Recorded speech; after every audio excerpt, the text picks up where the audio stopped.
15. Arithmetic operators. One example per operator. So let's identify the arithmetic operators. First, variable A equals 7 plus 3.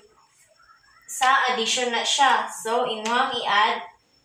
So, 7 plus 3 equals 10 sa addition.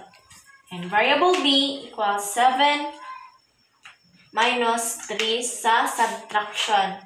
Minus ano mo siya? 7 minus 3 equals 4 sa variable B. Dayon, C.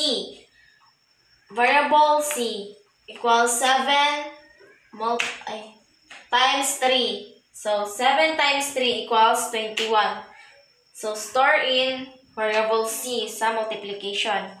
D. Variable D equals 7 divided by 3 sa division. I-convert nyo to float. So, ang answer niya is 2.333. And variable D. A equals 7, remainder to 3 sa modulus remainder. So, remainder 7 of 7 divided by 3 is stored in variable A.